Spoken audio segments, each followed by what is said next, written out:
السلام عليكم ورحمة الله وبركاته. إن الحمد لله نحمده ونستعينه ونستغفر ونعوذ بالله من شرور أنفسنا وسيئات أعمالنا. من يهده الله فلا مضل له ومن يضلله فلا هادي له، وأشهد أن لا إله إلا الله وحده لا شريك له، وأشهد أن محمدا عبده ورسوله. أما بعد، رب اشرح لي صدري ويسر لي أمري واحلل عقدة من لساني يفقهوا قولي رب زدني علما رب زدني علما। সম্মানিত আজকের ক্লাসে উপস্থিত সুপ্রিয় ভাই সকল, সম্মানিত বোন, আলহামদুলিল্লাহ আল্লাহর বিশেষ রহমতে আজকে আমরা উসুলুল হাদিসের ক্লাসে উপস্থিত হয়েছি, যেটা আল্লাহ তাবারক ওয়া তাআলার ফজল ও রহমত, তার তৌফিক ছাড়া এটা সম্ভব নয়। তারপরে আমাদের সকলে প্রাণপ্রিয় নবী করিম মুহাম্মদ মুস্তাফা সাল্লাল্লাহু আলাইহি ওয়াসাল্লাম, ওনার উপর অসংখ্য শান্তি ধারা বর্ষিত হোক। আল্লাহুম্মা সাল্লি আলাইহি আল্লাহুম্মা বারিক আলাইহি। তা আমাদের পূর্বের ক্লাসে চলমান বিষয় ছিল যে ওয়াজুল হাদিসের কারণ, কি কি কারণে মানুষ হাদিস বানিয়েছে। বিষয়টি গুরুত্বপূর্ণ, পূর্বের ক্লাসেও আপনাদের নিকটে স্পষ্ট করা হয়েছে। তার মধ্যে একটি কারণ আমরা জেনেছিলাম যে মানুষ কিছু সুফি টাইপের লোক, কিংবা যাদেরকে মানুষ বড় আবিদ বলে জানতো, ভালো বলে দিনদার বলে জানতো, তারা হাদিস রচনা করে মানুষকে বলতো। তাদের উদ্দেশ্য থাকতো যাতে মানুষ শরীয়তের নিকটে আসে, মানুষকে আগ্রহী করত, আর এর দ্বারা তারা মূলত আল্লাহ তাআলার নৈকট্য লাভ করার উদ্দেশ্য থাকতো তাদের। আর এটা সবচেয়ে নিকৃষ্ট কারণ, আর সবচেয়ে বেশি ক্ষতি করেছে এরা। কারণ মানুষ এদেরকে ভালো মানুষ বলে জানতো, এদের উপর ভরসা করত, যেহেতু দিনদার ছিল। মানুষ কল্পনায় করতে পারেনি যে এরা এইভাবে মিথ্যা কথা বলবে রাসূলের নামে। এই জন্য তাদের কোনো সময় এই ধারণা যায়নি, যা কথা বলেছে তারা সেটা গ্রহণ করেছে সাধারণ মানুষ। ফলে এদের দ্বারা ক্ষতি খুব হয়েছে।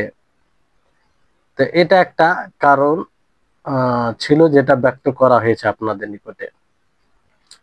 এবার আসুন দ্বিতীয় কারণ যেটি রয়েছে, যে কারণে তারা হাদিস রচনা করেছে, সে দ্বিতীয় কারণ হচ্ছে আত-তাযাল্লুফু ইলা তাবাকাতিল হাকিমা বিওয়াদঈ মা ইউয়াফিকু আহওয়াআহুম। শাসকদের চাটকারিতা করার জন্য এমন হাদিস তারা রচনা করত যেটা তাদের প্রবৃত্তির অনুযায়ী হতো। মানে শাসক যেটা চাইতো, শাসক যেটা পছন্দ করত, সেই অনুযায়ী তারা হাদিস রচনা করত, যাতে শাসক হোক বাদশাহ হোক তারা খুশি হয়, খুশিতে তাদের কথা শুনে, এরকম বিষয় ছিল। কাকিসাতে গিয়াস বিন ইব্রাহিম আন-নাখঈ আল-কুফি মা আমিরুল মুমিনিন আল-মাহদি আল-আব্বাসি। যেমন গিয়াস ইবনে ইব্রাহিম আন-নাখঈর কিসসা, ঘটনা আমিরুল মুমিনিন এর সাথে ঘটেছিল, যে সে গিয়াস ইবনে ইব্রাহিম আমিরুল মুমিনিন মাহদি ওনার নিকটে আসে। ওয়া কানা ইউহিব্বুল হামামা ওয়া ইয়ালআবু বিহি। আর আমিরুল মুমিনিন মাহদি তিনি কবুতর কে পছন্দ করতেন, আর তা দ্বারা খেলাকে পছন্দ করতেন। ফাইদা কুদ্দামাহু হামাম, আর ওনার সামনে ছিল কবুতর। ফাকাল হাদাসানা, তখন সে গিয়াস ইবনে ইব্রাহিম তাকে খুশি করার জন্য, আনন্দিত করার জন্য একটি হাদিস রচনা করে বলে ফেলল। তিনি গিয়াস বিন ইব্রাহিম বলেন যে হাদাসানা ফুলানুন আন ফুলানিন ওয়া সাকা সানাদাহু, যে অমুক আমাকে বর্ণনা করছে, তিনি অমুক থেকে শুনেছেন, তিনি অমুক থেকে শুনেছেন, পুরো সানাদ, পুরো চেন উল্লেখ করলো। তারপর বলল ইন্নান নাবিয়্যা ক্বালা, নবী সাল্লাল্লাহু আলাইহি সাল্লাম বলেন, লা সাবাকা ইল্লা ফি নাসলিন আও খুফফিন আও হাফিরিন আও জানাহিন। যে নবী সাল্লাল্লাহু আলাইহি সাল্লাম তিনি বলেন যে কোনো প্রতিযোগিতা নয় আহ তীর তীর আন্দাজে অথবা ঘোড়ায় এরকম ভাবে কয়েকটি জিনিসের নাম নেওয়া হলো। আর তার মধ্যে আরেকটি জিনিসের উল্লেখ করলো যে আও জানাহিন, মানে পাখি দ্বারা প্রতিযোগিতা করা, মানে এইগুলো প্রমাণ, বাকি অন্য কোনো জিনিস দ্বারা করা যাবে না, যেহেতু এই পাখি দ্বারা কবুতর দ্বারা খেলাধুলা এটাকে পছন্দ করতেন আমিরুল মুমিনিন। তো উনি হাদিসে এই জিনিসটা বাড়িয়ে দিলেন, এই শব্দটা যে আও জানাহিন, আসলে এই শব্দটা নেই যে পাখি দ্বারা প্রতিযোগিতা করা যাবে। তো ফাআরাফাল মাহদি সে জানতে পারলো যে সে তার জন্য মিথ্যা কথা বলেছে। তখন তিনি কি করলেন, সে কবুতরকে জবাই করার হুকুম দিলেন, যে এই কবুতরের কারণে সে নবীর নামে মিথ্যা কথা বলছে, তাই এই কবুতরকেই জবাই করে দাও। এই হাদিসটি সুনান, মানে ইবনু মাজা, তিরমিজি, তারপরে নাসাই, আবু দাউদ, এনারা সকলে রিওয়ায়াত করেছেন। কিন্তু এই আও জানাহিন এই শব্দটি নেই, যে পাখি দ্বারা। তো এই উদ্দেশ্যে অনেকেই কি করেছেন, শাসকদের চাটুকারিতা করতে গিয়ে হাদিস রচনা করেছে। 3 নম্বর বিষয় হচ্ছে, আগে অর্থ শুনে নিন ভালো করে, যে ইফসাদুদ্দিন আলা আহলিহি, দ্বীনকে বিনষ্ট করার জন্য। কারণ সরাসরি ইসলামের প্রতি বিদ্বেষ করলে, শত্রুতা পোষণ করলে, প্রকাশ করলে তো মানুষ তাকে পছন্দ করবে না, কিংবা তার কাম মানে সম্পূর্ণ করে দিবে। এই জন্য তারা কি করলো, জাল হাদিস বানাতে শুরু করলো, যাতে রাসূলের হাদিস মনে করে মানুষ আমল করে এবং তাদের দিন নষ্ট হয়। যেমন জানাদেকা এক প্রকার লোক, তারা করলো ইসলামে প্রবেশ করলে, ইসলামের বেশ অবলম্বন করলো মুসলিমদেরকে ধোকা দেওয়ার জন্য, লেখাদি আতিল মুসলিমিন, মুসলিমদেরকে ধোকা দেওয়ার জন্য। যেমন বায়ান ইবনে সামআন আল্লাযী ক্বালা বিউলুহিয়াতি আলী ইবনে আবি তালিব, বায়ান ইবনে সামআন এই ব্যক্তি কি বলে যে আলী ইবনে আবি তালিব নাউযুবিল্লাহ তিনি ইলাহ, তিনি মাবুদ। ফাকাতালাহু খালিদ ইবনে আব্দুল্লাহ আল কাসরি ওয়া আহরাকাহু, ফলে খালিদ বিন আব্দুল্লাহ এই বায়ান ইবনে সামআনকে হত্যা করে এবং তাকে জ্বালিয়ে দেয় এই কথা বলার জন্য। কারণ এটা তো সবচেয়ে বড় শিরক, আল্লাহ ব্যতীত অন্য কাউকে মাবুদ বলা, ইলাহ বলা। তো এটা একটা কারণ ছিল, দ্বীনকে বিনষ্ট করা, দ্বীনকে নষ্ট করা, ইসলামের বেশ অবলম্বন করে। চতুর্থ কারণ হচ্ছে আত-তাকাসসুব ওয়াল ইরতিজাক বিমা ইয়াদাউ মিনাল আখবার, মানে ইনকাম করার জন্য, নিজের বাজারকে গরম করার জন্য, মশহুর হওয়ার জন্য এইগুলো করতো। মানে অথেন্টিক কথা বলতে গেলে মানুষ একটু ওই রকম পছন্দ করে না, কিন্তু বিরল কথা যদি নিয়ে আসা যায় মানুষের সমাবেশে, আর অলৌকিক কিছু কথা, তো এর জন্য তো হাদিসের সাহারা নিয়ে হবে না। এই চাহিদায়, এই উদ্দেশ্যে বক্তব্য দিতে গেলে কিছু বানিয়ে কথা বলতে হবে। ফলে যেগুলো কাসাসিন ছিল, মানে যারা কাহিনী বলতো, বক্তা, জনপ্রিয় বক্তা ছিল, আর সে চাইতো যে আমার ডিমান্ড মানুষের মধ্যে বাড়ুক, মানুষের হৃদয়ে আমার চাহিদা বৃদ্ধি হোক, এই জন্য তারা বানিয়ে বানিয়ে কথা বলতো, আর সেই কথার নিসবত রাসূলের দিকে করে দিত। তো এই যে কাসাসিন, যারা ব্যবসায়িক বক্তা, শুধু আজকে ক্ষতিকর নয়, এটা পূর্বে থেকে বড় ক্ষতি করে আসছে। এই যে জাল হাদিস তৈরি করাতে এদেরও একটা বড় ভূমিকা আছে। মানে অনেক হাদিস তারা রচনা করে নিজের কথাকে রাসূলের দিকে নিসবত করে দিয়েছেন, যে রাসূল সাল্লাল্লাহু আলাইহি সাল্লাম বলেছেন। কারণ তারা জানে রাসূলের নামে কোনো হাদিস বললে মানুষ গ্রহণ করবে, মানুষ এটাকে দ্বীন হিসাবে নিবে, ফলে তারা এটা মানে করবে। তো এটা একটা কারণ ছিল, যে কামাই করা, ইনকাম করা উদ্দেশ্য। আর পঞ্চম কারণ হচ্ছে আল ইন্তিসার লির রাই, নিজের মতের সমর্থন করা, নিজের মতের সমর্থনে একটি তার মত, কারো মত রয়েছে, তার মত যেন শক্তিশালী হয়, মানুষ গ্রহণ করে, ফলে ওই মতের সমর্থনে একটি হাদিস বানিয়ে দিল, একটি কথা নবীর নামে প্রচার করে দিল, তার একটি সানাদ বানিয়ে দিল, অমুক থেকে অমুক, অমুক থেকে অমুক রিওয়ায়াত করেছে, নবী সাল্লাল্লাহু আলাইহি সাল্লাম বলেছেন। আর এটা কিন্তু তার মত। তো এই জন্য অনেক মানুষ হাদিস রচনা করেছেন। আর ষষ্ঠম কারণ হচ্ছে আল ইগরাব লিকাসদিল ইশতিহার, মানে মশহুর হওয়ার জন্য, পপুলার হওয়ার জন্য। হ্যাঁ, এইভাবেই করেছে। এবার আসুন এখানে আপনাদের একটু আরো বিস্তারিত জানার চেষ্টা করি যে শাসকদের চাটুকারিতা করতে গিয়ে হাদিস রচনা করেছে, এইরকম একটা একটা উদাহরণস্বরূপ এটা দেওয়া হয়েছে।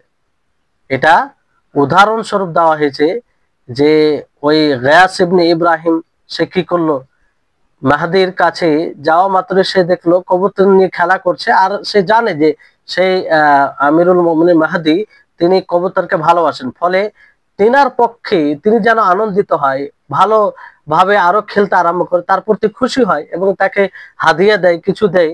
এই উদ্দেশ্যে একটি শব্দ বাড়িয়ে দিল, আও জানাহিন। আও জানাহিন, জানা শব্দের অর্থ হচ্ছে ডানা। তো ডানা বলে এখানে পাখি উদ্দেশ্য, পাখি উদ্দেশ্য, আর কবুতর পাখির মধ্যে আসে। এইভাবে হাদিস রচনা করে তাকে খুশি করতে চেয়েছিল, তাকে খুশি করতে চেয়েছিল। তো এইরকম ভাবে আপনার যে কারণগুলি বলা হলো এই ধরনের, তাহলে এবার বলুন এসব কারণগুলো যদি মানুষের জানা থাকে, মানুষের জ্ঞানে থাকে, কখনো বলবে না যে হাদিস আবার জয়ীফ কেমন করে হয়, আর হাদিস আবার জাল হাদিস হয় কি করে হয়, এগুলো বলবে না। কিন্তু এই প্রেক্ষাপটগুলো না জানার কারণে এমনটা হয়ে থাকে। এটা প্রচুর হারে আপনার যে বিশেষ করে চাটুকারিতা এগুলো করার জন্য অনেক ওই সময় মানুষ কি করেছে, হাদিস রচনা করেছে। দিনকে নষ্ট করার জন্য আকীদাই বলেন, আমলে বলেন, যেখানে যেরকম ভাবে তারা সুযোগ পেয়েছে, কারণ তাদের উদ্দেশ্যই ইসলামে দীক্ষিত হওয়ার, বাহ্যিকভাবে ইসলামের ক্ষতি করা, ইসলামকে যারা ফলো করে, ইসলামকে যারা মেনে চলে তাদের ক্ষতি করা। এই জন্য কি করলো, তারা রাসূলের নামে নানা প্রকারের হাদিস রচনা করতে শুরু করলো। নিজের কথা, বানাওয়াটি কথা, তা সেটা নিসবত রাসূলের দিকে নিসবত করে মানে প্রচার প্রসার শুরু করলো। ফলে অনেক মানুষ যারা গভীর জ্ঞানের নয়, সাধারণ মানুষ, তারা এগুলোকে হাদিস মনে করে আমল করতে শুরু করলো। কিন্তু আল্লাহ তাবারক ওয়া তাআলা দ্বীনের হেফাজতে যেহেতু দায়িত্ব, আল্লাহ তাআলা দায়িত্বে, আল্লাহ তাআলা তো নিজে বলেছেন যে আমি কোরআনকে নাজিল করেছি, কোরআনের হেফাজতের দায়িত্ব আমার। তো কোরআনের হেফাজতের দায়িত্ব মানে দিনের, পুরো দিনের হেফাজতের দায়িত্ব আল্লাহ তাবারক ওয়া তাআলা এই জিম্মা নিয়েছে। এটা হতেই পারে না যে এক জাল কথা, মানব রচিত কথা, না নবীর কথা, না আল্লাহ তাআলার পক্ষ থেকে, আর সেটা দিনের অংশ হয়ে থাকবে, এটা কোনোদিন নয়। এই জন্য আল্লাহ তাবারক ওয়া তাআলা কিছু বিচক্ষণ সাহাবী থেকে নিয়ে তাবেঈ, পরবর্তী কিয়ামত পর্যন্ত এরকম মানুষকে আল্লাহ তাআলা তৈরি করেছেন, মেধা শক্তি দিয়েছেন, যে তারা একদম খালিসকে বাতিল থেকে, মানে হককে বাতিল থেকে বিচ্ছিন্ন করেছে। তারা দেখেই বুঝে নেবে, একটা হাদিসের মাতন শুনেই বুঝে নেয় তারা যে এই হাদিসটি রাসূলের না অন্য কারো। এইরকম তাদেরকে আল্লাহ তাআলা মেধা শক্তি দিয়েছে। এই জন্য পৃথিবীর মধ্যে সবচেয়ে যদি জটিল সাবজেক্ট কিংবা বিষয় হয়, এই হাদিসের যাচাই বাছাই। পড়লে বুঝতে পারবেন রেজাল শাস্ত্রের বিষয়গুলো এবং জারাহ তাদিলের এক একটা সূক্ষ্ম বিষয় আছে, একটু এদিক ওদিক হলে আপনার বড় ভুল করে ফেলবেন। বড় জটিল এটা বিষয়, আর সকলে এটা সম্ভব, সকলের দ্বারা সম্ভব নয়। আল্লাহ তাবারক ওয়া তাআলা যেহেতু দিনের হেফাজতের দায়িত্ব নিয়েছে, ইসলাম শত্রুরা নানাভাবে ষড়যন্ত্র করেছে, কিন্তু আল্লাহ তাআলা সবচেয়ে বড় ষড়যন্ত্রকারী, তাদের বিরুদ্ধে আল্লাহ তাআলার দিনকে কেউ বিনষ্ট করতে পারে না। এই জন্য এক একটা জিনিস বাছাই করে সেগুলো দিন থেকে বের করে দেওয়া হয়েছে, সেগুলো দিনের অংশ নয়। আপনারা ওই জন্য বারবার শুনেন এই হাদিসটি যায়ীফ, এই হাদিসটি জাল, এই হাদিসটি মানব রচিত কথা, এই কারণে। আর সেটা যুক্তিপূর্ণ কথা, আর সেটা আপনি গভীরে গেলে নিজেই আপনি বলবেন যে হ্যাঁ, এটা রাসূলের কথা হতে পারে না। জি, তারপরে আপনার যে ইনকামের জন্য, কামাই করার জন্য অনেক মানুষ ব্যবসায়ী ছিল, সে ব্যবসা, কোনো জিনিসের ব্যবসা করে, তো তার ওই ব্যবসার ফজিলতে একটা হাদিস বানিয়ে দিল, যাতে মানুষ তার সামান কিংবা জিনিস ক্রয় করে। এইরকম ভাবে মানুষ এই দিনকে ব্যবহার করেছে, হাদিসের নামে সব নিজের স্বার্থকে অবলম্বন করার চেষ্টা, নিজের স্বার্থকে অর্জন করার চেষ্টা করেছে। তো বলুন, হাদিসকে যাচাই বাছাই করতে হবে না? সব রকম হাদিস গ্রহণ করলে তা আপনি দিনের অংশ ভেবে অনেক কথাই, মানুষের কথায় আমল করবেন, যেটা দিনের অংশ নয়, আর সেটা ওইভাবে যদি আমল করেন তাতে বরবাদি এবং ক্ষতি ছাড়া কিছু নেই। অনেকেই আছে যে কিছু বিক্রি করতে গিয়ে বললো যে এটা যে খাবে সে জান্নাতে যাবে, এইরকমও প্রমাণ আছে। তাই হচ্ছে বিষয়। তারপরে আপনার মতের সমর্থনে হাদিস তৈরি করা মাশহুর হওয়ার জন্য, আর বিশেষ করে কাসাসিন, যারা কাহিনী বলে মানুষের প্রিয়তা লাভ করে, জনপ্রিয় হতে চায় যে কোনো আকারে, এর জন্য তো কিছু অলৌকিক বিষয়, বিরল বিষয় আনতে হবে। কোরআন হাদিসে সব আছে, এটা তো সবাই জানে, কিংবা বলে, অন্য অন্য আলেমও বলে। তো একটু কিছু আলাদা ভাবে, পৃথক ভাবে মানুষের কাছে কিছু উপস্থাপন করতে হবে। ফলে কি করে, কিছু বানিয়ে কথা বলে দিল। আজকেও দেখবেন অনেক বক্তা এরকম, তাদের অবস্থা যে কিছু পার্থক্য করে না, সহিহ জাইফের মধ্যে পার্থক্য করে না, কারণ পার্থক্য করলে তার চাকা চলবে না, সে জনপ্রিয়তা হারিয়ে ফেলবে। অনেকে আছে সে জানে যে এটা সঠিক নয়, কিংবা কোরআন হাদিস অনুযায়ী এটা উত্তম, কিন্তু বলবে না। সে এমন ভাবে কথা উপস্থাপন করবে মানুষের সামনে যে না ওই দিকও মানে যায়, না এদিকও যায়, মানে সব দিক দিয়ে সে প্রিয়তা লাভ করতে চায়। এটা ইসলাম নয়। যার মধ্যে ইসলাম, যার হৃদয়ে ইসলাম পরিপূর্ণভাবে জায়গা নিয়েছে, সেইগুলোকে পছন্দ করে না। তার লক্ষ্য উদ্দেশ্য একটাই থাকবে, আল্লাহ তাআলার সন্তুষ্টি। আল্লাহ তাআলা সন্তুষ্ট হলেই যথেষ্ট। কোনো আল্লাহ তাআলাকে অসন্তুষ্ট করে আল্লাহর বিরুদ্ধে, রাসূলের বিরুদ্ধে গিয়ে মানুষের সন্তুষ্ট লাভ করা, তার জন্য এটা বিপদ ছাড়া কিছু নয়। তাই হচ্ছে বিষয়, এইসব কারণগুলো, এই জন্য সকলকে এইসব কারণগুলো জানা দরকার।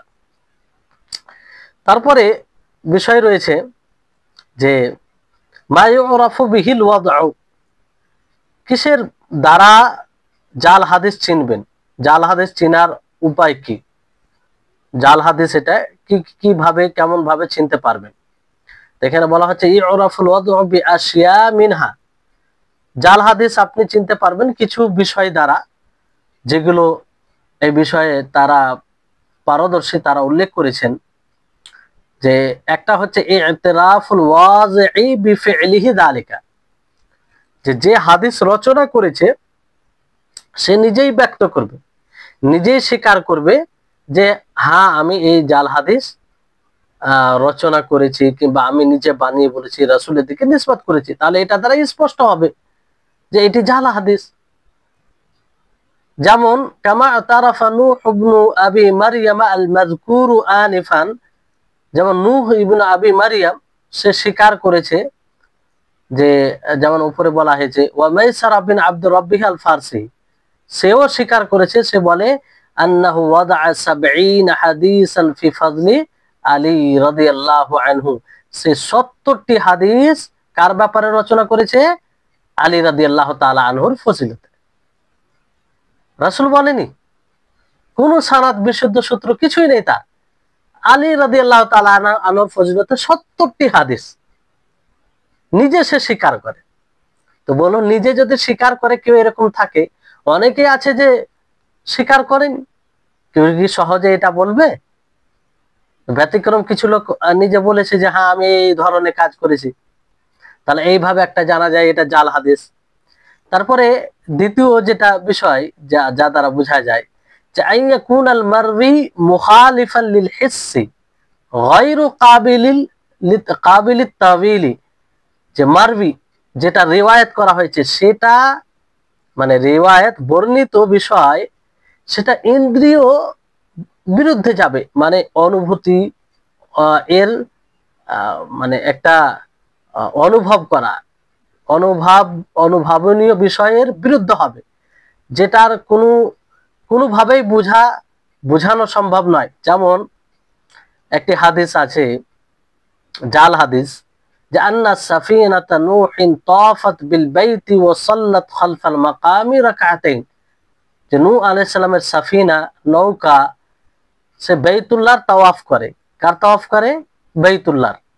ওয়া সাল্লাত খালফাল মাকামে, আর মাকামে ইব্রাহিমের পিছনে নামাজ পড়ে, রাকাতাইন, দুই রাকাত। ইমাম যাহাবী মিজানে আব্দুর রহমান বিন যায়েদ বিন আসলাম, তিনি তার পিতা হতে এবং তিনি তার দাদা হতে বর্ণনা করে, আর এটি যায়ীফ, বরং জাল হাদিস। তো এই হচ্ছে বিষয়, এটা কোনো তাবিল, কোনো বোঝানো সম্ভব নয়, বোঝানো সম্ভব নয়। মুখালিফান লিল হিস বলতে যে বিবেক বা ইন্দ্রিয় বিরোধী হওয়া, বিবেকের বিরুদ্ধে, মানে বিবেক গ্রহণ করবে না, কোনো মতে গ্রহণ করবে না, মানে বাস্তব এতটাই বিরোধী হবে, মানে যে সেটাকে আপনি যেমন ভাবে ব্যাখ্যা দেন না কেন, সেটাকে গ্রহণযোগ্য, এটা যে আসলে গ্রহণযোগ্য এটা বোঝানো সম্ভবই হবে না। যেমন যে হাদিসটা বলা হলো যে নূহ আলাইহিস সালামের জাহাজ বাইতুল্লাহ তাওয়াফ করেছিল এবং মাকামে ইব্রাহিমের পিছনে সালাত আদায় করেছিল, এই মর্মে হাদিসটি বর্ণিত হয়েছে। কিন্তু জাহাজের পক্ষে তাওয়াফ করা কি সম্ভব? মাকামে ইব্রাহিমের নামাজ পড়া কি তার সম্ভব? এটা বিবেকও আসে না, আর যুক্তিপূর্ণ নয়। কোনভাবে আপনি ব্যাখ্যা দিবেন? যেভাবে ব্যাখ্যা দিবেন এটা সম্ভব নয় যে এটা বাস্তব। তো এই ধরনের হাদিস এরকম ভাবে একটু বোঝা যায় যে এটা জাল হাদিস। তবে এটা আম ভাবে নেওয়া যেতে পারে না যে যে হাদিস বিবেক বিরুদ্ধে যাবে সেটা গ্রহণ করা যাবে না, এটা নয়। আসলে পুরো বিষয়টি নির্ভর করে সানাদের উপরে। যদি সানাদ বিশুদ্ধ হয়, মাতনের যেগুলো নীতিমালা আছে সেই অনুযায়ী ঠিক হয়, তাহলে বিবেকের বিরুদ্ধে গেলেও সেটা গ্রহণ করতে হবে। কারণ শরীয়তে, ইসলামিয়াতে অনেক অসংখ্য জিনিস আছে যেগুলো আমাদের বিবেক অ্যাকসেপ্ট করে না, মানে বিবেক ওই পর্যন্ত পৌঁছাতে পারে না। তারপর আমাদেরকে ঈমান আনতে হবে, ঈমান আনতে হবে। আমরা আদিষ্ট ঈমান আনার উপরে, এটা আল্লাহ তাআলার পরীক্ষা। কারণ আল্লাহ তাআলা আমাদেরকে ব্রেন সীমিত দিয়েছেন, তার একটা সীমা আছে, সে সীমার অতিরিক্ত বুঝতে পারে না, সেই অনুযায়ী সে বুঝে এবং যাচাই বাছাই করে, তার উপরে সে যেতে পারে না। এই জন্য শরীয়তে ইসলামিয়াতে যদি এমন কিছু বিষয় প্রমাণিত হয় বিশুদ্ধ সূত্র দ্বারা, মতনের দিক দিয়ে, সানাদের দিক দিয়ে সবকিছু ক্লিয়ার থাকে, আর সেটা আমাদের বিবেক বিরোধী হয়, তারপরও সেটা গ্রহণ করতে হবে। এখানে বিষয় যে এই হাদিসটি বলা হলো সেটা বিবেক বিরুদ্ধে যাচ্ছে এবং তার সানাদও ঠিক নয়, তার সানাদও ঠিক নয়, বিশুদ্ধ সূত্র দ্বারা প্রমাণিত নয়, ফলে ফলে সেটা গ্রহণ করা যাবে না। কিন্তু বিবেক বিরুদ্ধে যদি যায়, সেটা যতই মানে হোক, আশ্চর্যজনক হোক, কিংবা আমাদের বিবেক কবুল না করুক, কিন্তু সেটা যদি সঠিক বিশুদ্ধ সূত্র দ্বারা প্রমাণিত হয়, তো আমাদেরকে গ্রহণ করতে হবে। যেমন মেরাজের ঘটনা, মেরাজের ঘটনা কোনো বিবেক এটা কি গ্রহণ করতে পারে? বিবেক বলতে বাস্তব জীবনের ক্ষেত্রে এটা, বাকি আমাদের বিবেকেও তো কিন্তু একটা কথা বলবে যে আল্লাহ তাআলা তিনি খালিক, তিনি মালিক, তিনি ইচ্ছা করলে সবই সম্ভব। এটা বিবেকের দাবি যে বিবেক এটা গ্রহণ করবে, বুঝতে পারলেন? এখানে বাস্তব জিনিসকে কেন্দ্র করে এরকম বিষয়টা বোঝানো হচ্ছে। আল্লাহ তাআলা আমাদেরকে সৃষ্টি করেছেন, এতগুলো নিখুঁত ভাবে সৃষ্টি করেছেন, তা আমাদের বিবেক কি বলে? যে আল্লাহ তাআলা করালে সবকিছু সম্ভব, কি সম্ভব নয়? মেরাজের ঘটনা এগুলো আপনারা জানেন। তারপরে এটা বিশুদ্ধ হাদিস দ্বারা প্রমাণিত, এর উপরে ঈমান আনতে হবে। যদি আপনি ঈমান না আনেন তাহলে আপনার ঈমান ধ্বংস হয়ে যাবে, ঈমান বিলুপ্ত হয়ে যাবেন আপনি। তো এটা আম ভাবে বলা যাবে না এইভাবে। তারপরে দ্বিতীয় কারণ, জাল হাদিস, জয়ীফ হাদিস হওয়ার দ্বিতীয় একটি কারণ যে হাদিস বানিয়ে বলা, আর তার কয়েকটি কারণ বলা হলো। এবার দ্বিতীয় কারণ জয়ীফ হওয়ার, সেটা হচ্ছে মিথ্যার দোষে অভিযুক্ত। মিথ্যার দোষে অভিযুক্ত। আর তুহমাতু বিল কাযিবি, মিথ্যার দোষে অভিযুক্ত। এটা কেমন? লেখক রাহিমাহুল্লাহ বলেন, ওয়াযালিকা আন ইউরাফু রাবি বিল কাযিবি ফি কালামিহি মা'আন নাস আও আন ইয়ানফারিদা বিমা ইউখালিফুল কাওয়াইদ আল মা'লুমা মিন আদ-দীন বিদ-দারুরা। এটা জানা যায় যে রাবি বর্ণনাকারী সে মানুষের সাথে কথা বলতে গিয়ে মিথ্যা বলে, এটা জানা যায় তার সম্পর্কে। মানুষের সাথে কথা বলতে গিয়ে মিথ্যা বলে, সরাসরি রাসূলের উপরে মিথ্যা বলে না, মিথ্যা বলে না, কিন্তু মানুষের সাথে যখন কথা বলে তখন মিথ্যা বলে। অথবা সে এমন কিছু বিষয় রিওয়ায়াত করতে গিয়ে পৃথক হয়ে যায়, আলাদা হয়ে যায়, ভিন্নতা অবলম্বন করে, যেটা দ্বীনের সুস্পষ্ট নীতিমালার বিরুদ্ধে যায়, দ্বীনের সুস্পষ্ট নীতিমালার বিরুদ্ধে যায়। তো এটা থেকে বোঝা যাবে কি, সে মানে দুর্বল হাদিস, যায়িফ হাদিস এটা। আর এইরকম হাদিসকে, এইরকম রাবি কোন হাদিসকে বর্ণনা করলে সেই হাদিসে কি নাম রাখা যায়? ওয়ায়ুসাম্মা খাবারুল মুত্তাহাম বিল কাযিবি আল মাতরুক, আল মাতরুক। যে মানুষের সাথে মিথ্যা বলে কিংবা দ্বীনের সুস্পষ্ট জরুরি নীতিমালার, জ্ঞাত নীতিমালার বিরুদ্ধে যায়, তার রিওয়ায়াত এরকম কথা বলে কিংবা এরকম রিওয়ায়াত করে, তাহলে এই ধরনের রাবির রিওয়ায়াতকে কি বলা হয়? মাতরুক বলা হয়। কি বলা হয়? মাতরুক। এর হাদিস হচ্ছে, তার উদাহরণ সমূহের মধ্যে আহাদিসু সাদাকাতুদ দাকিকি আন ফারকাদিন আন সামুরাতা আন আবি বকর রাদিয়াল্লাহু আনহু। সাদাকা দাকিকি ফারকাদ থেকে বর্ণিত, ফারকাদ সামুরা থেকে বর্ণনা করছেন, তিনি আবু বকর রাদিয়াল্লাহু তাআলা আনহু থেকে বর্ণনা করছেন। তো এটা আসলে এখানে আমর বিন শামর তিনি জাবির আল জুফি হারিস আলী বিন আবি তালিব থেকে বর্ণনা করে।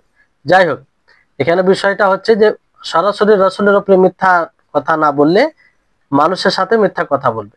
আর তুহমা বিল কাযিব, এটা অর্থ।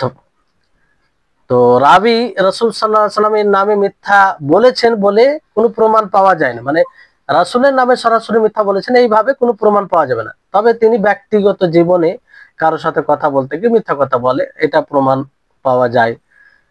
যদি তার বর্ণিত হাদিসটি তার সনদ ছাড়া অন্য কোনো সনদে বর্ণিত না হয় এবং সেটা শরীয়তে নিশ্চিতভাবে প্রমাণিত কোনো মূলনীতির বিরুদ্ধে যায়, তাহলে এটা এই ধরনের রিওয়ায়াত মনে করা হবে। মানে স্পষ্ট কোনো নীতিমালার মূলনীতির বিরুদ্ধে যায়, অথবা সেই কথা অন্য কোনো সনদে বর্ণিত না হয়। তো এই ধরনের রিওয়ায়াতের হুকুম কি? হাদিসের জাল হাদিসের পরে মিথ্যার অভিযুক্ত রাবির হাদিস সবচেয়ে দুর্বল, একদম যায়িফুন জিদ্দান, প্রবল ভাবে দুর্বল রিওয়ায়াত মনে করা যাবে। এখানে একটি উল্লেখ্য বিষয় যে মুহাদ্দিসিন কিরাম মিথ্যার অভিযোগে অভিযুক্ত রাবিকে মাতরুকুল হাদিস বলে থাকেন। মানে এইরকম রাবির রিওয়ায়াতকে কি বলেন? মাতরুকুল হাদিস। এবং তার বর্ণিত হাদিসকে হাদিসুন যায়িফুন জিদ্দান বলে থাকেন।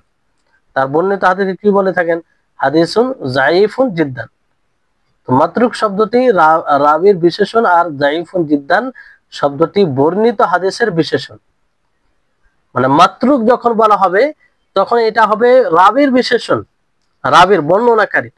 আর যায়িফুন জিদ্দান যখন বলা হবে তখন বর্ণিত হাদিসের বিশেষণ, মানে এই হাদিসটি যায়িফুন জিদ্দান, মানে বর্ণিত পুরো হাদিসের বিশেষণ এটা। আর শুধু মাতরুক বলা হবে তখন রাবি বর্ণনাকারীর ক্ষেত্রে বর্ণনাকারীর এটা বিশেষণ হবে। জি, তারপরে এখানে তৃতীয়, চতুর্থ, পঞ্চম কারণ তুলে ধরা হয়েছে। আস-সাবাবু সালিসু ওয়ার রাবিউ ওয়াল খামিসু ফুহশু গালাতির রাবি ওয়া কাসরাতু গাফলাতিহি ওয়া ফিসকুহু বিমা লাম ইয়াবলুগিল কুফরা। একটা হচ্ছে রাবির অতিমাত্রায় ভুল হওয়া, অত্যাধিক অমনোযোগী থাকা এবং এমন পাপাচারিতা যা কুফর পর্যন্ত পৌঁছায় না, যা কুফর পর্যন্ত পৌঁছায় না। তো এখানে এই জন্য সকলকে পূর্বে বলেছিলাম যে 10টি যে কারণ আছে সেটা যেন ঠোঁটস্থ হয়, আপনাদের মুখস্থ থাকে, বলতে পারেন যে সেই 10টি কি কি কারণ। কারণ সেই 10টি কারণ ঠোঁটস্থ থাকলে, মুখস্থ থাকলে সুবিধা হবে আপনাদের বুঝতে। তো ফাহশু গালাতির রাবি কাসরাতু গাফলাতি ফিসকুহু বিমা লাম ইয়াবলুগিল কুফর, অতিমাত্রায় ভুল রাবির আর অমনোযোগী থাকা, তারপরে তার পাপাচারিতা এমন এতটা হওয়া যে কুফর পর্যন্ত পৌঁছাবে না কিন্তু অধিক মাত্রায় হবে। তো এই ধরনের রাবির বর্ণনাকারী রিওয়ায়াতকে কি বলা হয়? মুনকার বলা হয়। এখানে মুনকার বলা হয়।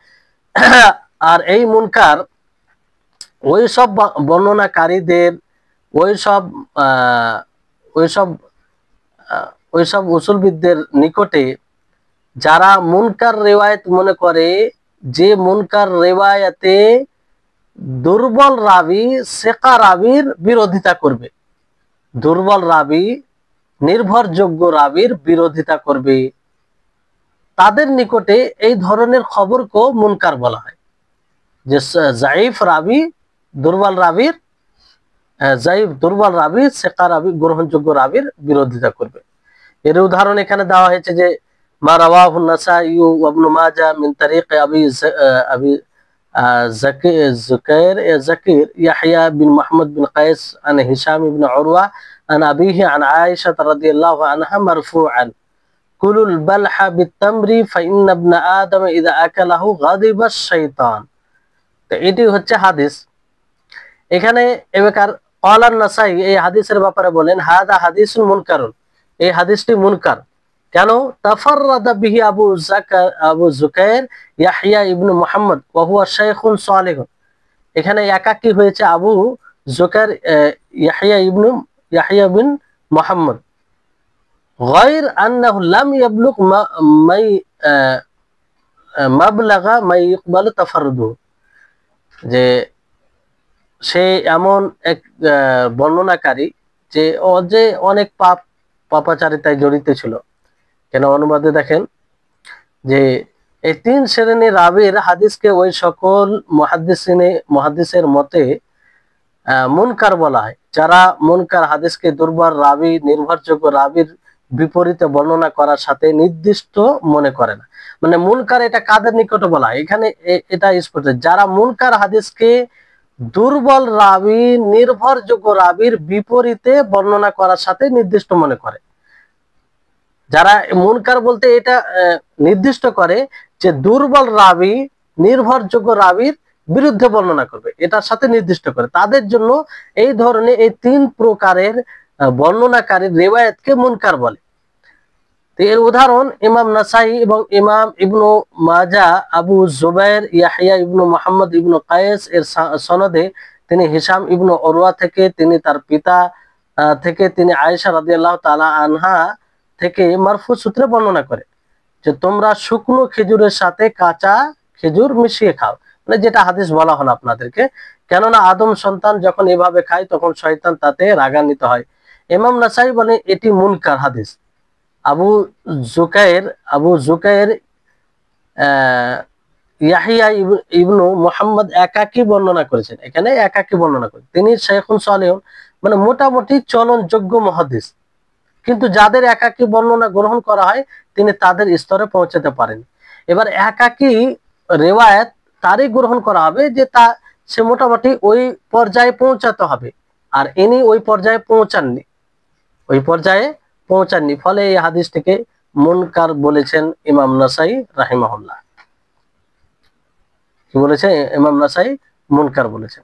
তো খবরে মুনকার মানে এক প্রকারের খবরে মুনকার আপনাদের নিকটে স্পষ্ট হলো যে এই আলোচনা অনুযায়ী এর সংজ্ঞা এইভাবে দিতে পারেন যে মা রাওয়াহু দাঈফু মুখালিফান লিসসিকা, যে দুর্বল রাবি নির্ভরযোগ্য রাবির বিপরীতে যে হাদিস বর্ণনা করবে সেটাই মুনকার। আর 2 যেটা পড়েছেন যে হ্যাঁ, এই হাদিস এর এই এই আলোচনা অনুযায়ী এই সংজ্ঞাটা দিতে পারে। আর আরেকটি মানে পূর্বের যেখানে পড়েছেন মানে মুনকার, এই দুটির সংজ্ঞা সম্পর্কে আমরা অবগত হলাম, মানে দুটো সংজ্ঞা আমরা জানতে পারলাম। পূর্বের যতগুলো ক্লাস হয়েছে মুনকার ব্যাপারে কথা এসেছে সেই হিসাবে, যে একটা হচ্ছে যে দুর্বল রাবি নির্ভরযোগ্য রাবির মুখালিফ রেওয়ায়েত করবে, তো এটা একটা মুনকার। আর আরেকটি মুনকার এই অধ্যায়ে যেটা পড়লেন, মানে এই এতে তিন প্রকার রাবি, যে অতিমাত্রায় যে ভুল করবে, যে অমনোযোগী হবে, আর যে যে যার পাপাচারিতা খুব হবে কিন্তু সে মানে কুফর পর্যন্ত পৌঁছাবে না। তো এই তিন ধরনের রাবির রেওয়ায়াতকেও মুনকার বলা হয়। তাহলে দুই রকমের মুনকার আশা করি আপনারা বুঝতে পারলেন। তো এই তিন প্রকার হাদিসের হুকম মাত্রুক, এর পরে সবচেয়ে দুর্বল হাদিস হলো মুনকার। মানে মাত্রুক উপরে পড়লেন, মাত্রুক কাকে বলে? মাত্রুক কাকে বলে? যে মুত্তাহাম বিল কাযিব, যার ব্যাপারে এটা থাকবে যে মানুষের সাথে সে মিথ্যা কথা বলেছে কিংবা দ্বীনের সুস্পষ্ট মূলনীতির বিরুদ্ধে রেওয়ায়াত করেছে, তো সেটা মুনকার। তো তার চেয়ে নিচে হলো এই মুনকার হাদিস, যে মুনকার এখন আপনারা পড়লেন। তো মুহাদ্দিসগণ একে যায়ীফুন জিদ্দান মধ্যে গণ্য করেছেন। এটাও যায়ীফুন জিদ্দান, যায়ীফুন জিদ্দান। জি, আশা করি আপনারা বুঝতে পারছেন। তো তারপরে 6 নম্বর কারণ, ওয়াহমুর রাবি, রাবির সংশয়, রাবির সংশয়, বর্ণনাকারীর সংশয়। ওয়া আন ইয়ারবি আল হাদিসু আলা সাবিলিত তাহুম, আর রাবির সংশয় বলতে যে বর্ণনা করবে সংশয়ের উপরে, সংশয়ে বর্ণনা করবে। মানে কেমন সংশয়? যে মারফু কে মাওকুফ বানিয়ে দিবে, এরকম বিষয়। যেমন আল ওয়াহামু কামা ইয়াকাউ ফিস সানাদ, যেমন সানাদে ওয়াহাম হয়, সানাদে কি হয়? সংশয় হয়। বিরাফি মাওকুফিন আও ওয়াসলি মুনকাতি, যে মওকুফ হাদিসকে মারফু বানিয়ে দিবে। মওকুফ হাদিস সাহাবী থেকে যেটা বর্ণনা হবে সেটা মওকুফ, তো সেটাকে মারফু বানিয়ে দিবে। অথবা মুনকাতে হাদিসকে মৌসুল বানিয়ে দিবে। তো মৌসুল মুত্তাসিল, মুনকাতে বলতে যেটা সানাদ বিচ্ছিন্ন হবে, আর সেটাকে মানে পুরো মুত্তাসিল বানিয়ে দিবে বলতে অবিচ্ছিন্ন বানিয়ে দিবে। তো এটা ওয়াহামের কারণে, সংশয়ের কারণে, সে নিশ্চিত নয় যে এটা মারফু না মাওকুফ, এটা মুত্তাসিল না মুনকাতে। অনুরূপ ভাবে মাতানো হয় হাদিসের কথাই হয় ইয়াকাউ ফিল মাতন বি ইদখালি হাদিস ফি হাদিসিন আখার, যে একটি হাদিসে অন্য হাদিসের শব্দ ঢুকিয়ে বর্ণনা করবে, অথচ যেটা সে অনুপ্রবেশ করেছে সেটা ওই হাদিসের অংশ নয়। তো এরকম ভাবে ওয়াহাম হয়। ওয়াল ওয়াহাম ইয়াকুনু কাদিহান, আর ওয়াহাম এটা বাধা হয়, যেমন ইলাল বিল ইরসাল, মানে ইরসাল করে ইল্লাত, তো দোষ হয়। ওয়াগাইরু কাদিহিন, আর কখনো এটা কাদিহিন বা হয় না। কাদে বলতে এখানে দেখেন, ওয়াহাম কখনো কখনো ত্রুটিযুক্ত হয়, যেমন মুরসাল হাদিসকে মৌসুল করার ব্যাপারে সংশয়। আবার কখনো কখনো ত্রুটিযুক্ত হয় না, যেমন সনদের রাবিদের কারো নামের ব্যাপারে রাবির সংশয়। সংশয় কখনো ত্রুটিযুক্ত হয় আর কখনো ত্রুটিযুক্ত হয় না, ত্রুটিযুক্ত হয় আর কখনো হয় না। মানে এই সংশয় কখনো ত্রুটিযুক্ত হয় আবার কখনো হয় না। তারপর যেমন, আর এই ব্যাপারে জাবতা কি? জাবতা হচ্ছে এটা যে আন্নাল খাবারা লা ইয়াখলু, খবর দুই অবস্থা থেকে খালি হবে না, মানে দুই অবস্থার মধ্যে কোন একটা অবস্থা হবে।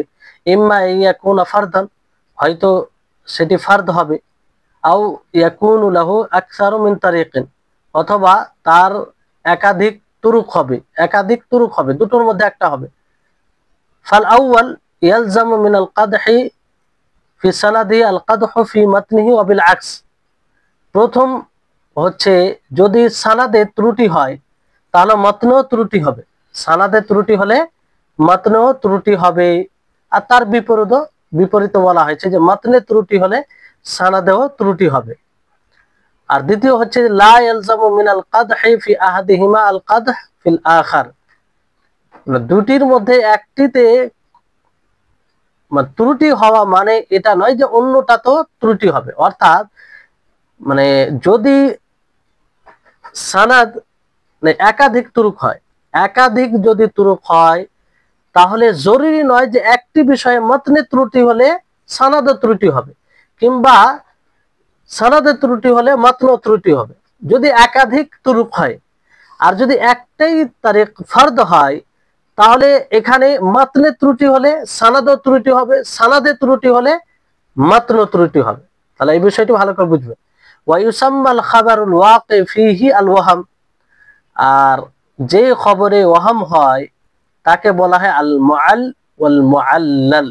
আল মুআল্লাল ওয়া হুয়া মিন আগমাজি উলুমিল হাদিস লা ইয়াদরুকু ইল্লা মান রাযাকাহু আল্লাহু যিহনান সাকিবান ওয়া ইত্তিলাআন ওয়াসিআন বিমারাতিবির রুয়াতি ওয়া বিল মুতুন। আর এটা উলুমে হাদিসের সবচেয়ে কঠিন বিষয়। আর এই বিষয়টিকে একমাত্র সেই ব্যক্তি জানতে পারে যাকে আল্লাহ তাআলা প্রখর মেধা শক্তি দিয়েছেন, খুব বিচক্ষণ আর প্রশস্ত জ্ঞান রাখে, রাবীদের স্তর সম্পর্কে, রাবীদের ব্যাপারে, বর্ণনাকারীদের ব্যাপারে, মুতুনের ব্যাপারে সব রকম যে জ্ঞান রাখে, সেই এই বিষয়টি বুঝতে পারে। আর সব কেউ বুঝতে পারে না, এমনকি যারা এই বিষয়ে আছে তারাও যে সবাই বুঝে তা নয়। যারা বিশেষভাবে এই বিষয়ে পারদর্শী একদম, তারা এই বিষয়টিকে ধরতে পারে। তো এখানে সংশয় কখন ত্রুটিযুক্ত হয় আর কখন হয় না, তার মূলনীতি ব্যাপারে কি বলা হলো যে বর্ণিত হাদিস হয়তো এক সনদ বিশিষ্ট হবে। দেখেন আবার বোঝার চেষ্টা করেন বিষয়টি, যে বর্ণিত হাদিস হয় এক সনদ বিশিষ্ট হবে, এক সনদ বিশিষ্ট হবে, অথবা একাধিক সনদ থাকবে, দুটোর মধ্যে একটা হবে। যদি প্রথমটি হয় তার মানে কি সনদ বিশিষ্ট যদি হয়, কি হয়, সনদ বিশিষ্ট হয়, তাহলে তার সনদের ত্রুটির কারণে মতনটি এবং তার উল্টো তথা মতনের ত্রুটির কারণে সনদটি ত্রুটিযুক্ত হওয়া অবধারিত হয়ে যাবে। মানে এক অপরে, মতনে ত্রুটি হলে সানাদে হবে, সানাতে ত্রুটি হলে মতনে হবে। আর যদি দ্বিতীয় হয় মানে তার একাধিক তুরুক থাকে, তারিখ থাকে, তাহলে কারো ত্রুটির কারণে অপরটি ত্রুটিযুক্ত হওয়াটা অবধারিত হবে না। আর যে হাদিসের মধ্যে ওহাম বা সংশয় দেখা যাবে তার নাম হলো আল মুআল্লাল ও আল মুআল। এটি উলুমুল হাদিসের সবচেয়ে দুর্বোধ্য বিষয়। আল্লাহ যাকে প্রখর মেধা এবং রাবীদের স্তর ও মতন সম্পর্কে সুবিশাল জ্ঞান ভান্ডার দান করেছেন, সে ছাড়া এ সম্পর্কে কেউ জানতে পারে না। মানে বিশেষ যারা এই ব্যাপারে পারদর্শী, গভীর জ্ঞানের মালিক মানে অধিকারী, তারাই এই বিষয়টি ভালোভাবে বুঝতে পারে এবং ধরতে পারে বিষয়টি। জি, এখানে উদাহরণস্বরূপ যেমন দেওয়া হয়েছে যে আখবারানা কুতাইবাতু ইবনে সাঈদ قال حدثنا سفيان عن عبد الله بن دينار عن ابن عمر عن النبي صلى الله عليه وسلم قال البيعان بالخيار ما لم يتفرقا। হ্যাঁ, তো এখানে দেখেন যে কুতাইবা বিন সাঈদ তিনি বলছেন, আমাদেরকে বর্ণনা বলেন সুফিয়ান ফির আব্দুল্লাহ ইবনে দিনার থেকে, আর আব্দুল্লাহ ইবনে দিনার আব্দুল্লাহ ইবনে ওমর থেকে, আব্দুল্লাহ ইবনে ওমর নবী সাল্লাল্লাহু আলাইহি সাল্লাম থেকে, নবী সাল্লাল্লাহু আলাইহি সাল্লাম থেকে। তো এই সনদে রাবি রয়েছেন কুতাইবা ইবনে সাঈদ, তিনি সুফিয়ান সাওরীর উস্তাদের নাম নিয়েছেন। মানে কুতাইবা ইবনে সাঈদ তিনি কার নাম নিয়েছেন? সুফিয়ান সাওরীর উস্তাদের নাম বলেছেন আব্দুল্লাহ ইবনে দিনার, এবং এটাই সঠিক, এটাই সঠিক। অপরদিকে ইয়ালা বিন উবাইদ আত-তানাফুসি, ইয়ালা বিন উবাইদ আত-তানাফুসি এই হাদিসটি বর্ণনা করতে গিয়ে সুফিয়ান সাওরীর ওস্তাদের নাম বলেছেন আমর বিন দিনার, আমর বিন দিনার। দেখেন এখানে ওহাম হয়ে গেছে, আসলে আছে আব্দুল্লাহ বিন দিনার, কিন্তু ইনি কার নাম নিয়েছেন? ইয়ালা বিন তানাফুসি কার নাম নিয়েছেন? সুফিয়ান সাউরির ওস্তাদের নাম আমর বিন দিনার। তো ওহাম হয়ে গেল, এটাকেই বলা হয় ওহাম, এটাকে বলা হয় ওহাম। তো ইয়ালা বিন ওবায়দ আত-তানাফুসি বুখারীর রাবী, তাহলে প্রশ্ন হতে পারে ইমাম বুখারী কি দুর্বল রাবী থেকে হাদিস বর্ণনা করেছেন? উত্তর না, ইমাম বুখারী দুর্বল রাবী থেকে হাদিস বর্ণনা করেননি। ইমাম ইয়াহইয়া ইবনু মাঈন সুস্পষ্ট ভাবে বলেছেন ইয়ালা বিন ওবায়দ যায়ীফ ফি সাউরি সিকাতুন ফি গায়রি, যে ইয়ালা বিন ওবায়দ সাউরি থেকে বর্ণনা করতে গিয়ে যায়ীফ, দুর্বল, কিন্তু অন্যের কাছ থেকে বর্ণনা করতে গিয়ে তিনি সিকা, গ্রহণযোগ্য। তো এরকমটাও হয় যে একজন রাবী একজনের কাছ থেকে বর্ণনা করতে গিয়ে যায়ীফ, আবার ফের অন্যদের কাছ থেকে বর্ণনা করতে গিয়ে সে সিকা, মানে নির্ভরযোগ্য।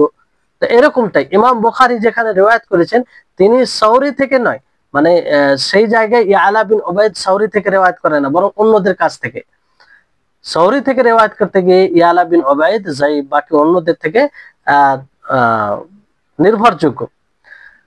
তাহলে এখানে বিষয়টি বুঝতে পারলেন যে ওয়াহাম কোন বিষয়টায়। উদাহরণ থেকে আশা করি আপনারা বুঝতে পেরেছেন যে ওয়াহাম হচ্ছে যে একজন রাবীর জায়গায় অন্য রাবীর নাম নেওয়া। এখানে দেখেন যে আসল হচ্ছে সুফিয়ান সাউরির ওস্তাদ আব্দুল্লাহ ইবনে দিনার, এটা সঠিক, কিন্তু মানে কুতাইবা ইবনে সাঈদ সঠিকটাই মানে নিয়েছেন, যে কুতাইবা ইবনে সাঈদ তিনি বলছেন সুফিয়ান, বলে সুফিয়ান তার ওস্তাদ আব্দুল্লাহ ইবনে দিনার, এটা সঠিক। কিন্তু ইয়ালা বিন ওবায়দ ইনি কি করলেন, যে তিনি বললেন যে সুফিয়ান কার থেকে বর্ণনা করেছেন? আমর বিন দিনার, কিন্তু আসলে আমর বিন দিনার নয়, আব্দুল্লাহ ইবনে দিনার। ফলে এখানে ওহাম হয়ে গেল, ভুল করে অন্য কারো নাম নিয়ে চলে এলো, তো এটাকে ওহাম বলা হয়। তো এই ওহাম হলে সেটা যায়ীফ হয়। মানে বিশেষ করে ওবায়দ বিন ইয়ালা বিন ওবায়দ আত-তানাফুসি ইনি সাউরি থেকে রিওয়ায়াত করলে এইভাবে যায়ীফ সেটা মনে করা হয়। তো আল ওয়াহাম ফিল মাতন বা আল মুআল্লাল ফিল মাতন, এর দ্বারা উদ্দেশ্য হলো এক হাদিসের মতনকে অন্য হাদিসের মতনের সাথে জুড়ে দেওয়া, এক হাদিসের মতনকে অন্য হাদিসের সাথে জুড়ে দেওয়া, কিংবা এক মতনের স্থলে অন্য মতন বর্ণনা করা, এক মতনের স্থানে অন্য স্থানকে নিয়ে চলে আসা। কিতাবের মধ্যে এর উদাহরণ স্পষ্টভাবে রয়েছে। তারপরে এখানে উদাহরণ দিয়েছে যে মিসালুল ওয়াহামি ফিস সানাদে ওয়া হুয়া গায়রু কাদিন, যেটা আপনাদের ব্যাখ্যা করা হলো যে হাদিস ইয়ালা বিন উবাইদ আত-তানাফুসি আহাদু রিজালিস সহিহ আন সুফিয়ান আস-সাউরি আন আমর ইবনে দিনার আন ইবনে উমর আন নবী সাল্লাল্লাহু আলাইহি ওয়াসাল্লাম বাইয়ান বিল খিয়ার, যে ইয়ালা বিন উবাইদ আত-তানাফুসির হাদিস, যিনি বিশুদ্ধ রিজালের মধ্যে একজন, সুফিয়ান সাউরি থেকে রিওয়ায়াত করেন, ফের উনি আমর বিন দিনার আন ইবনে উমর আন নবী আল বাইয়ান বিল খিয়ার, ফাওয়াহামা ইয়ালা বিন উবাইদ আলা সুফিয়ান, সুফিয়ানের উপরে তিনি ওয়াহাম করেছেন এই কথাই,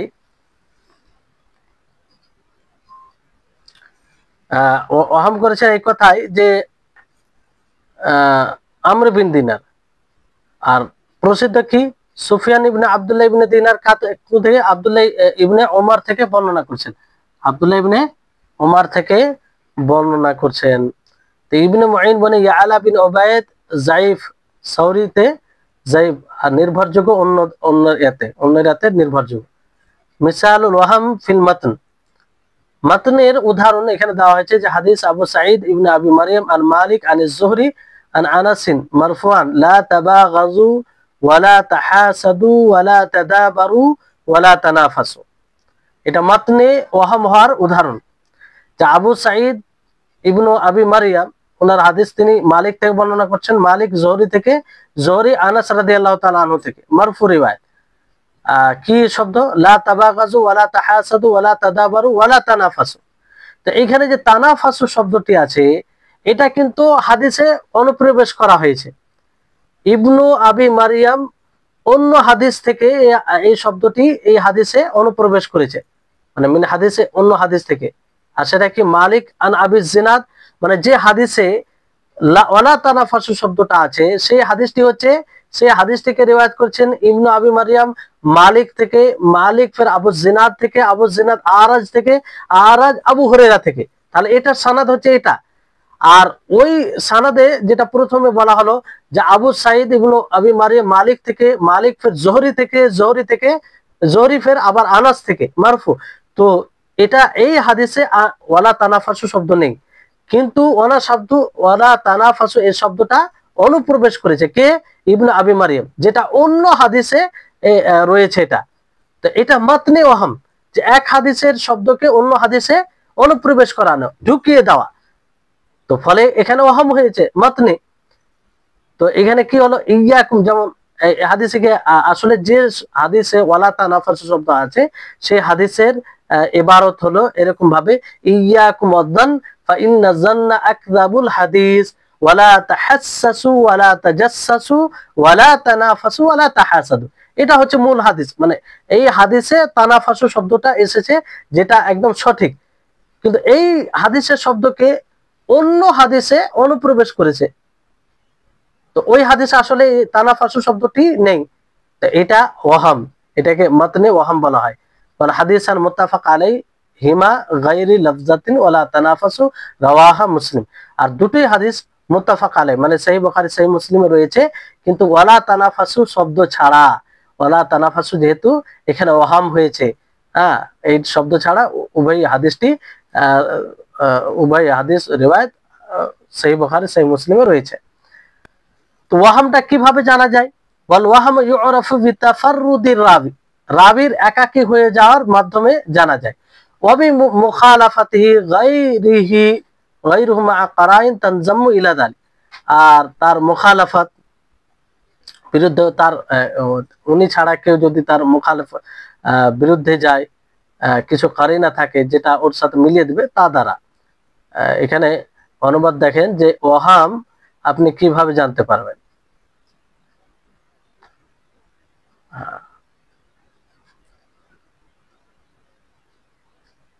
হ্যাঁ, একটা ওয়াহাম হচ্ছে তা জানা যাবে হাদিসের সবগুলো সনদ একত্রিত করে উপরে।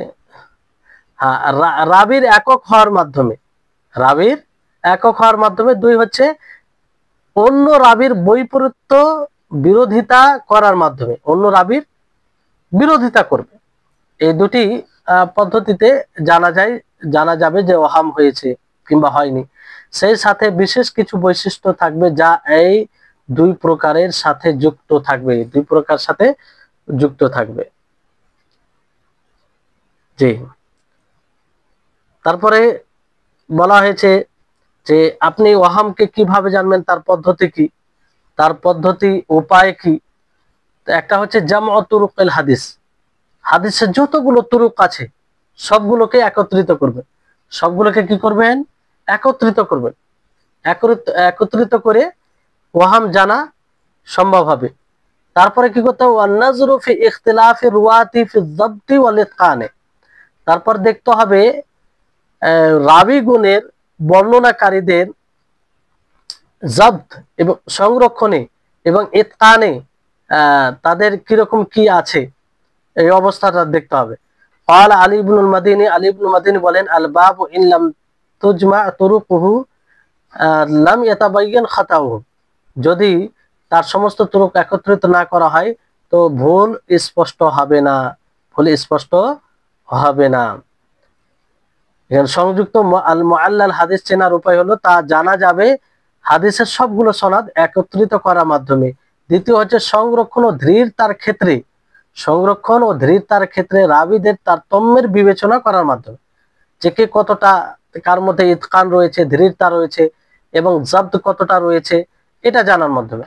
আলী ইবনে মাদানী বলেন যে অধ্যায় যদি হাদিসের সনদ সমূহ একত্রিত না করা হয় তাহলে তার ভুলগুলো স্পষ্ট হবে না, মানে এটা মূল, সবগুলো সানাদ একত্রিত করতে হবে, তাছাড়া এটা সম্ভব নয়, এটা সম্ভব নয়।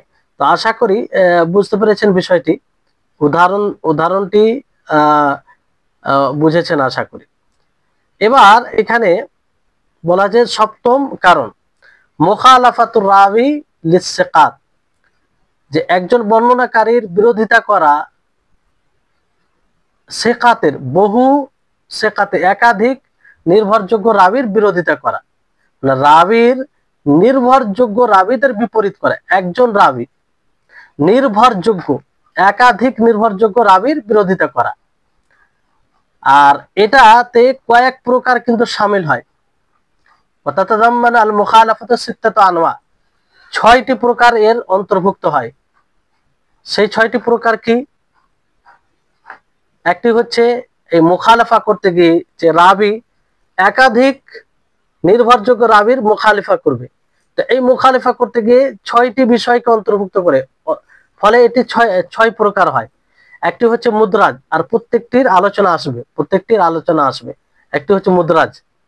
তাহলে আপনাদেরকে যদি জিজ্ঞাসা করা হয় যে রাবি একাধিক নির্ভরযোগ্য রাবির বিরোধিতা করবে, এর কয় প্রকার, তখন আপনাদেরকে কি বলতে হবে?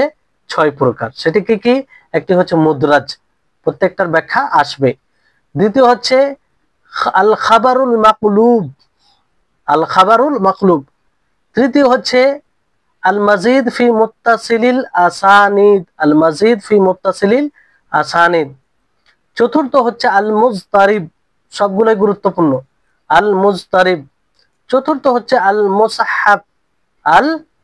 মুসাহাফ। পঞ্চম হচ্ছে চতুর্থ মুজতারিব, পঞ্চম হচ্ছে আল মুসাহাফ, আর ষষ্ঠম হচ্ছে মুহাররাফ। তাহলে এই 6টি প্রকার। তো এই 6টি প্রকার এক এক করে আলোচনা হবে, বুঝতে পারলেন? তো আজকে এই পর্যন্ত যথেষ্ট। ইনশাআল্লাহ ফির আগামী ক্লাসে হবে। আর প্রতিদিন ক্লাসে ঠিক সময়ে উপস্থিত হবেন। আর যদি কোনো কারণে লেট হয় সেটা বলা হবে। আসল হচ্ছে 10টা থেকে ক্লাস শুরু হবে। আল্লাহ তাআলা যেন আমাদের সকলের সময়ে ইলমে বারাকা দান করেন এবং আল্লাহ তাআলা আমাদের জ্ঞানে বৃদ্ধি দান করেন ও আমাদের হৃদয়কে, ব্রেনকে প্রশস্ত করে দেন, আর এইসব বিষয়ে আমাদের জন্য সহজ করে দেন। আখির দাওয়ানা আলহামদুলিল্লাহি রাব্বিল আলামিন। আসসালামু আলাইকুম ওয়া রাহমাতুল্লাহি ওয়া বারাকাতুহু।